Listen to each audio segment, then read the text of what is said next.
1950년 8월 대한민국은 지도상에서 지워지기 직전이었습니다. 6월 25일 북한군의 기습 남침 이후 국군과 미군은 속수무책으로 밀려 내려왔습니다. 북한군의 파상공세 앞에 방어선은 풍비박산이 났고 결국 한반도 끝자락인 낙동강까지 내몰렸죠. 당시 미 8군 사령관이었던 워커 장군은 병사들에게 이렇게 외쳤습니다. 더 이상의 후퇴는 없다. 죽음으로 사수하라. 인력은 부족했고 군수물자도 바닥을 보였습니다.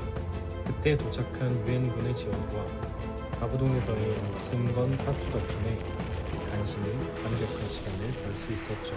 이제 우리에겐 선택지가 생겼습니다. 현재 낙동강 전선부터 밀어올리느냐 아니면 상륙작전으로 아예 새로운 전선을 만드느냐. 낙동강 전선은 서남과 가까워 보급이 편하다는 장점은 있었지만 북한군의 병력이 집중되어 있던 탓에 아군의 피해가 불가피했죠. 그럼 남은 건 상륙작전인데 어디로 상륙할지에 대한 고민이 시작됐습니다. 군산, 인천, 주문진, 해주, 진남포, 원산 정도가 후보로 올랐죠. 이때 메가더는 작전 장소로 인천을 강력히 주장했습니다. 이에 합참은 강력히 반대했죠. 왜? 인천으로 접근하는 수로 자체가 너무 좁은 데다 상륙함이 들어가려면 일정 수위가 필요한데 조수간만의 차가 너무 컸기 때문입니다. 게다가 간신히 접근한다 해도 대규모 병력이 상륙할 만한 긴 해안선조차 부족했죠. 광활한 뻘밭 지형 탓에 상륙에 필요한 시간도 턱없이 모자랐습니다. 여기에 인천항 바로 앞 월미도가 방패 역할을 하고 있어 상륙 시 포격에 매우 취약했고 어찌어찌 상륙하더라도 바로 근처가 도심이라 시가전이 불가피했습니다. 한마디로 해군 교리상 상식적으로 절대 불가능한 곳이 바로 인천이었습니다. 여러분이 지휘관이라면 어떤 선택을 했을까요? 메가더는 이런 극심한 반대에도 뜻을 굽히지 않았습니다.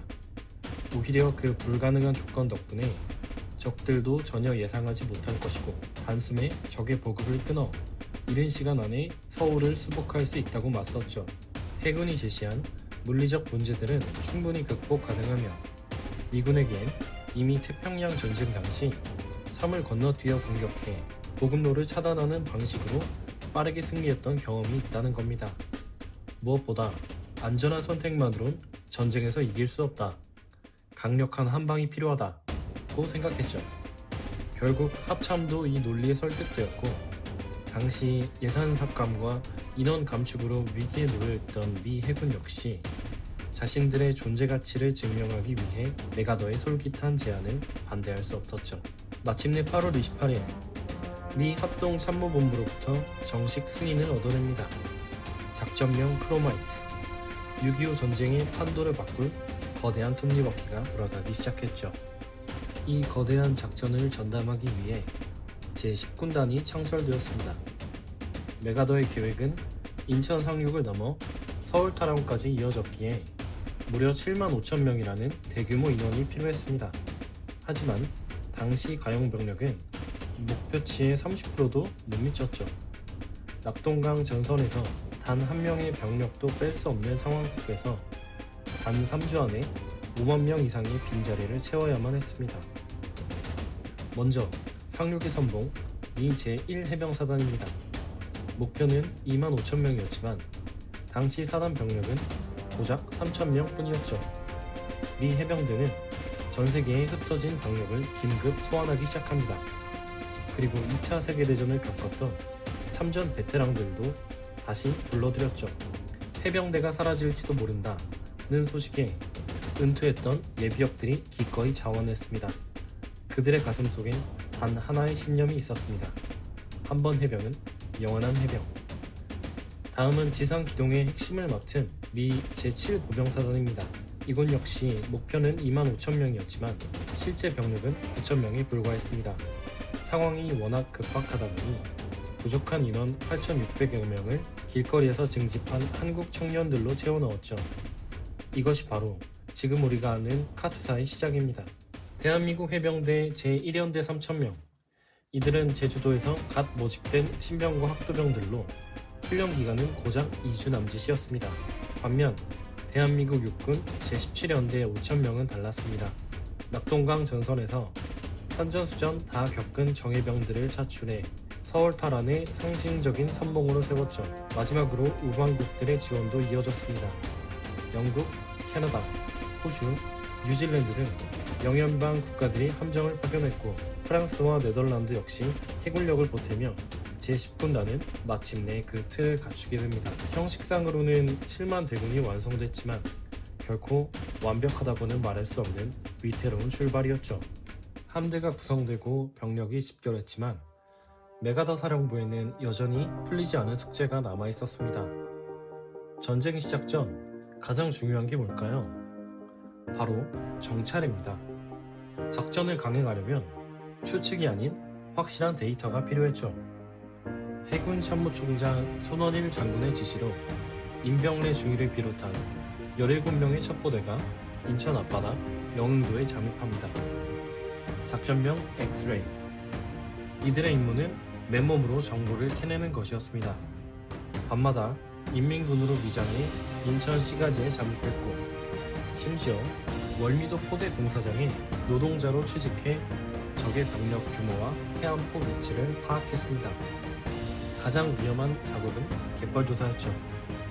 이들은 야밤에 갯벌로 나가 긴 장대를 찔러보며 이 구역은 발목, 저 구역은 무릎까지 빠진다는 실측 데이터를 일일이 수첩에 기록했죠. 또한 상륙함이 지나갈 수로를 탐색하고 방파제의 높이를 직접 쟀습니다. 목숨 건 정보가 도쿄의 극동사령부로 전달되면서 연합군은 상륙정의 램프 각도와 사다리 길이까지 정확히 세팅할 수 있었습니다. 하지만 작전 종료를 불과 하루 앞둔 9월 14일 밤 첩보대에게 위기가 찾아옵니다. 첩보대의 은신처를 북한군 한 개 대대가 포위한 것이죠. 임병래 중위와 홍시욱 하사는 동료들을 먼저 탈출시키고 해변에 남아 끝까지 적들을 저지했습니다. 안타깝게도 그들은 상륙 계획이 노출되는 것을 막기 위해 끝내 스스로 생을 마감했죠. 그런데 이런 대규모 병력 이동과 첩보 작전 속에 북한은 정말 인천 상륙 작전을 몰랐을까요? 우리는 흔히 메가더가 적을 완벽하게 속였다고 생각합니다. 하지만 작전 계획은 이미 세워나가고 있었죠. 극동사령부 내부에서는 인천 상륙 작전을 대놓고 공개된 작전이라고 부를 정도였고 일본 내 공산주의 스파이들은 이미 상륙 계획을 모스크바와 베이징으로 전하고 있었습니다. 실제로 마오쩌둥은 9월 초 북한의 인원을 파견해 미군이 직후방을 칠 것이다. 유력한 후보지는 인천이다. 라고 명확히 경고했죠. 소련의 군사고문단 역시 인천을 위험지역으로 지목했습니다. 단지 그들은 미군이 이렇게 빨리 부대를 결성할 줄 예상하지 못했고 시기를 10월이나 11월쯤으로 오판했을 뿐이었죠. 적들이 눈치를 채고 있다. 그렇다면 어떻게 대응해야 할까요? 시선을 분산시키는 기만작전과 양동작전. 유엔군은 9월 5일부터 폭격기를 띄워 인천뿐만 아니라 평양 인근의 진남포와 서해 군산에 맹렬한 폭격을 퍼부었습니다. 9월 12일엔 군산에 특수부대를 투입해 가짜 상륙쇼를 벌였죠. 북한군의 주력 병력이 군산 쪽으로 쏠리게 만든 겁니다. 하지만 이 기만작전의 정점은 바로 동해안의 작은 해변, 장사리에서 벌어진 상륙작전이었습니다. 당초 9월 14일로 예정되었던 장사 상륙작전은 태풍 케지아의 영향으로 하루가 지연되어 인천 상륙작전과 동일한 날짜인 9월 15일 새벽에 감행되었죠. 장사리의 상륙군은 총 한 번 제대로 써본 적 없는 평균 나이 17세의 앳된 학도병 772명이었습니다. 그들은 보급품도 없이 적의 정규군과 6일 동안 피말리는 사투를 벌였죠. 이 과정에서 139명이 전사하고 92명이 부상을 입었으며 철수 과정에서 배에 타지 못한 30여 명은 포로로 잡히거나 실종되고 말았습니다. 이들의 희생은 인천으로 향하는 시선을 분산시키는 데 큰 역할을 했죠. 그리고 같은 날 연합군 함대가 인천 앞바다로 진입하고 있었습니다. 상륙이 가능한 시간은 하루 단 2번, 그리고 단 2~3시간. 이 시간을 놓치면 상륙정은 갯벌에 좌초되고 병력은 해안에서 고립됩니다.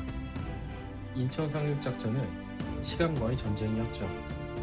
월미도 상륙은 아침 만조, 그리고 인천 시가지 상륙은 저녁 만조.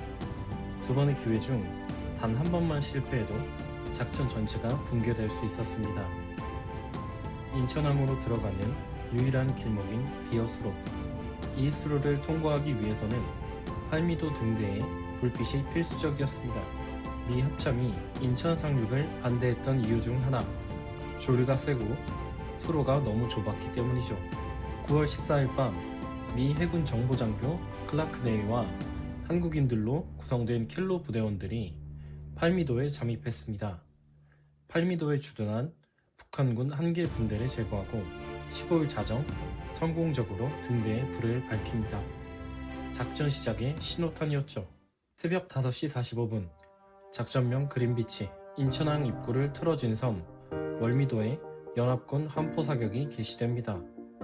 미군은 지난 이틀간 구축함들을 보내 북한군 해안포의 위치를 이미 다 파악해둔 상태였습니다.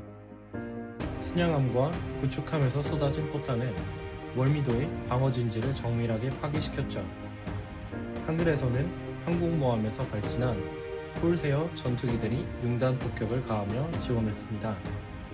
오전 6시 30분 포격을 중단하고 상륙정의 문이 열리며 미 해병대가 월미도에 발을 디뎠습니다. 압도적인 포격 덕분에 북한군의 저항은 예상보다 미미했습니다. 하지만 안심할 순 없었죠. 북한군 400여 명은 동굴과 참호에 숨어 저항했습니다. 미 해병대는 기계적으로 대응했죠. 앞에 불도저가 달려있는 전투 공병 전차가 참호 입구를 흙으로 덮어버렸습니다. 적을 산채로 매장한 거죠. 계속 진지 속에서 저항하고 있는 북한군에 대해서는 화염방사 전차로 마무리했습니다.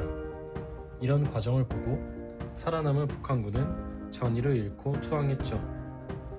상륙 시작 단 1시간 30분 만인 오전 8시 월미도는 완전히 제압되었습니다. 포격과 항공 지원 덕에 수월하게 점령할 수 있었죠. 미군 부상자 17명, 전사자는 단 1명도 없었습니다.